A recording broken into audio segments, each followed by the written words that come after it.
고객님들 반갑습니다. 예, 감사합니다. 네. 오늘은 임성택 교수님의 초기불교 17번째 시간 단멸론과 불교에 대해서 알아보겠습니다. 지난번에는 이제 숙명론과 불교였고요.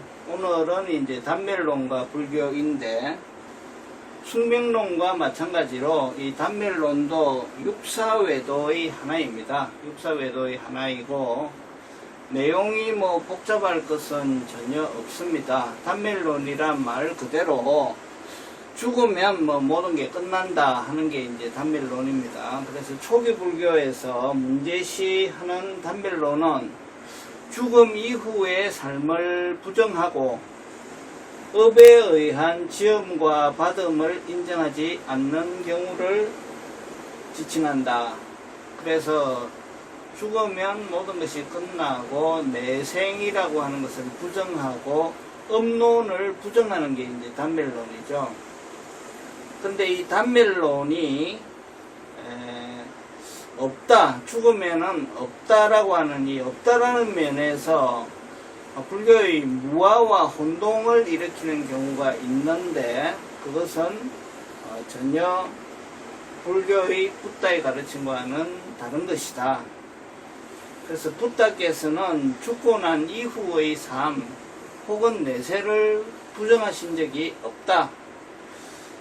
붓다께서는 착한 행위를 하면은 천상에 태어난다고 가르치셨고, 또 악한 행위를 하면은 지옥에 태어날 수 있다고 가르쳤다. 이것이 이제 붓다의 가르침이죠. 그래서 단멸론과는 확연하게 다른 것입니다.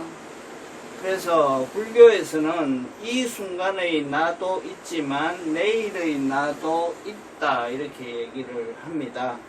그래서 이 순간의 나가 내일의 나와 전혀 다른 별개의 것이 아니라 연관성이 있다는 거죠.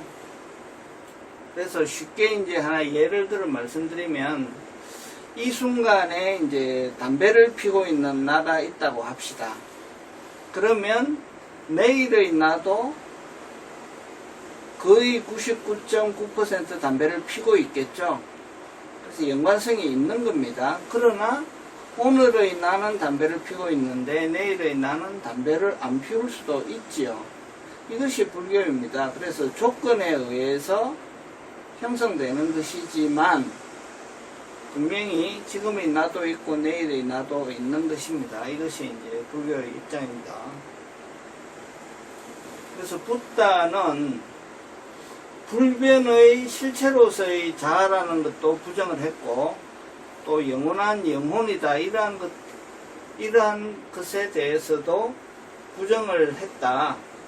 즉 붓다는 불멸의 실체로서의 자아, 이게 이제 뭡니까? 이게 아트만이죠. 아트만도 부정하고 지바도 부정했다는 거죠. 불멸의 영혼, 지바도 부정했다.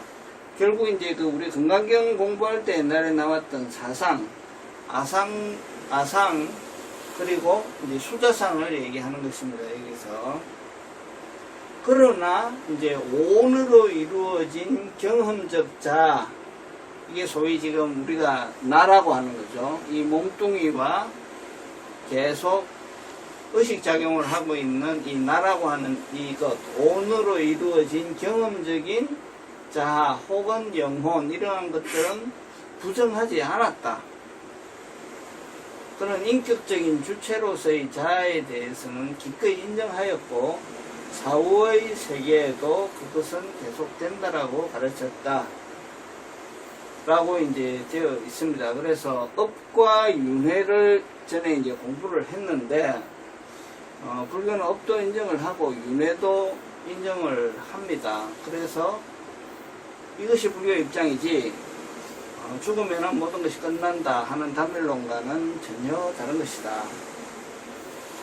그래서 이 업과 윤회를 우리가 몇 달 전에 파리사 학교의 김재선 교수님 특강을 통해서 아주 재미있게 잘 공부를 한번 했는데요. 불교의 이제 내생 그리고 윤회라고 하는 것은 아주 간단하게 요약하면 지난번에 한 걸 잠깐 복습을 하겠습니다. 이거죠.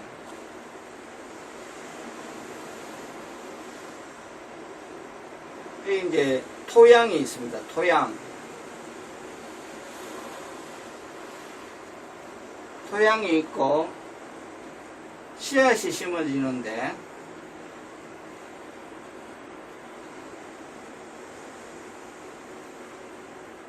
토양이 있고 씨앗이 있고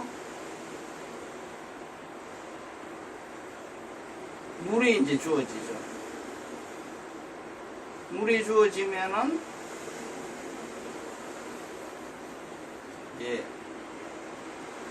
싹이 트서 올라오기 시작합니다. 여기 이제 토양에 해당되는 것이 뭐라고 혹시 기억이 나세요? 이 토양?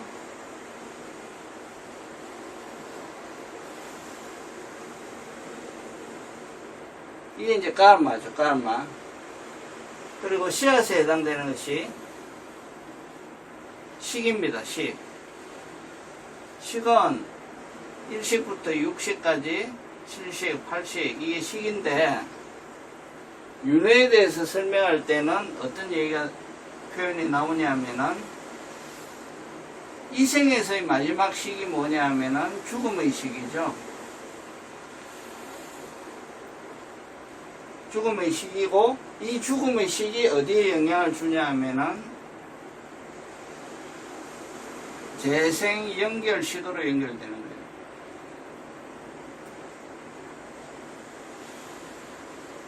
재생 연결식으로 연결이 되는데, 이런 조건에서 뭐가 필요하냐 하면은 가래가 필요한 거예요. 가래가 작용을 할 때 싹이 이제 트는 거죠. 이렇게.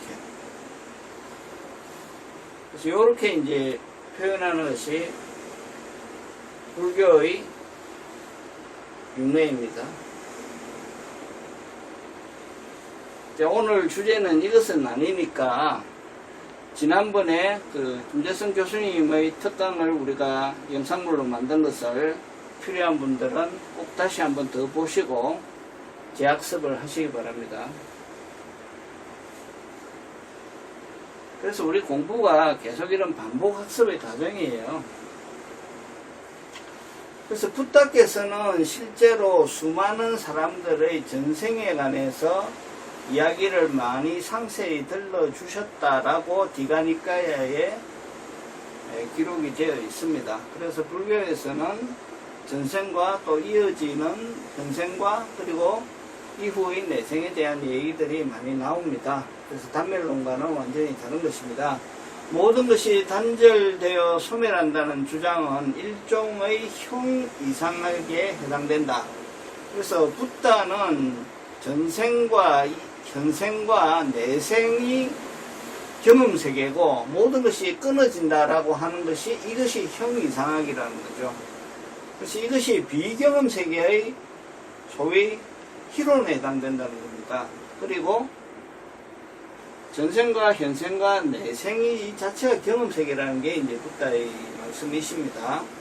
그래서 이러한 형 이상학적 주장에 대해서 붓다께서는 냉소적인 태도를 취했다.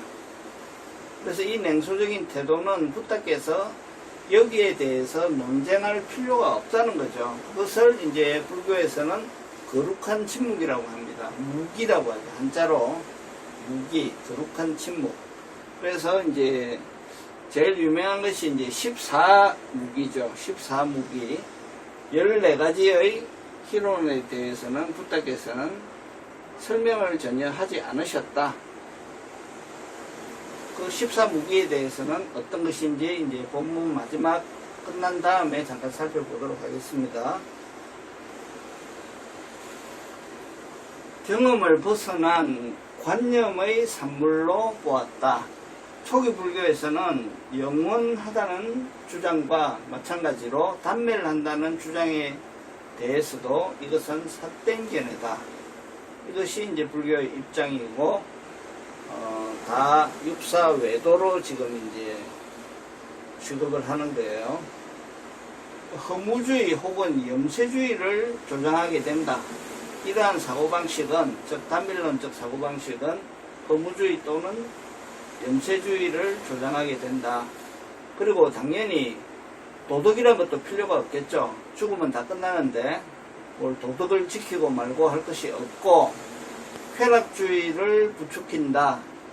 즉 이번 생에 최대의 쾌락을 즐기면 되는 것이지 다 필요 없다. 좀 맞답하죠, 그죠?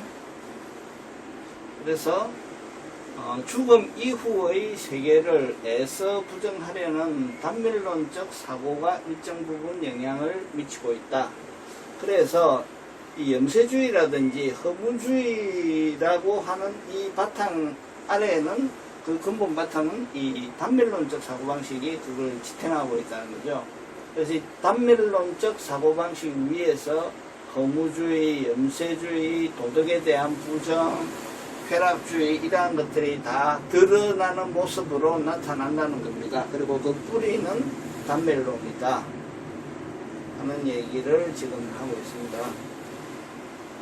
그래서 모든 것은 있는 거야, 존재하는 거야 하는 그러한 주장, 또 극단이고, 모든 것은 존재하지 않는 거야 라는 주장 또한 하나의 극단이다. 그래서 이것은 다 양극단이고, 양극단을 다 버린 상태에서 드러나는 참다운 가르침이 이제 중도, 소위 이제 중도에 해당이 되죠.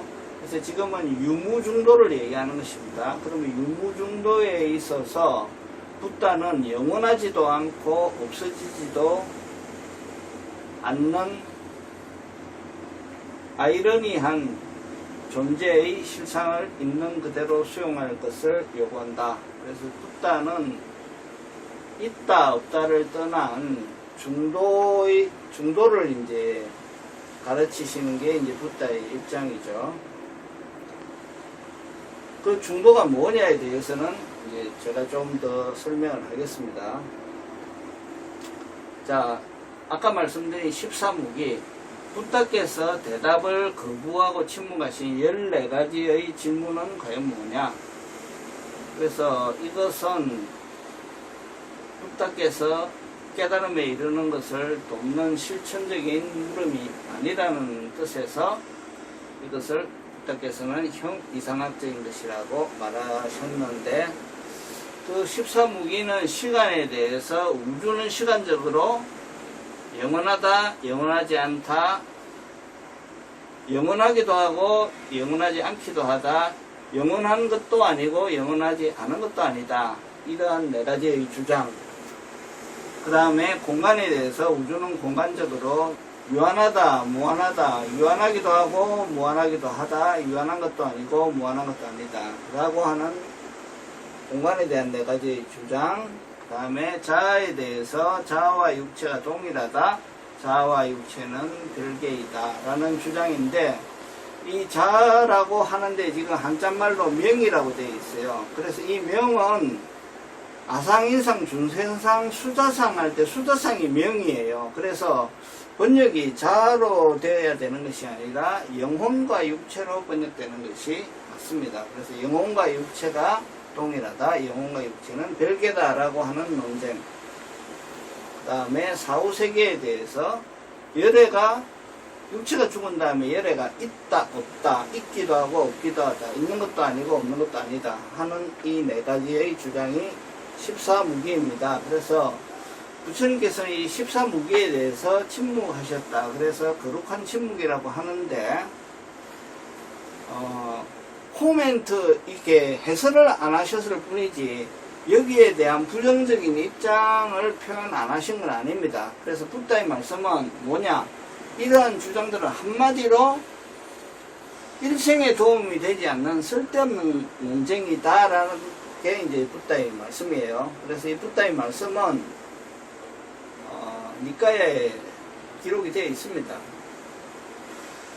그래서 이러한 등등의 말을, 자, 붓다께서 실제로 하신 말씀입니다. 이러한 등등의 말을 나는 언제나 하지 않는다. 무슨 이유로 언제나 이런 말을 하지 않는가? 이런 말을 하는 것은 이치에 합당하지 않고 법에 합당하지 않으며 범행의 근본이 되는 것이 아니기 때문에 지혜로 나아가게 하는 것이 아니며 깨달음으로 나아가게 하는 것이 아니며 일반으로 나아가게 하는 것이 아니기 때문이다. 그러므로 나는 언제나 이런 말을 하지 않는다. 자, 그러면 이런 말을 하지 않고 붓다는 어떤 법을 말씀하시는가? 그러면 붓다는 어떤 말을 항상 하시는가? 괴로움과 괴로움의 원인과 괴로움의 소멸과 괴로움의 소멸에 이르는 길이다. 즉 사성제를 붓다는 항상 말씀하신다. 나는 언제나 이것들, 즉 사성제를 말한다. 무슨 이유로 나는 언제나 이것들을 말하는가? 이것들을 말하는 것은 이것들은 이치에 합당하고 법에 합당하며 범행의 근본이 되기 때문에 지혜로 나아가게 하고 깨달음으로 나아가게 하고 열반으로 나아가게 하기 때문이다. 그러므로 나는 언제나 이것들을 말한다. 이와 같은 것이 바로 말하지 않아야 할 것은 말하지 않고 말하여야 할 것은 말한다고 하는 것이다.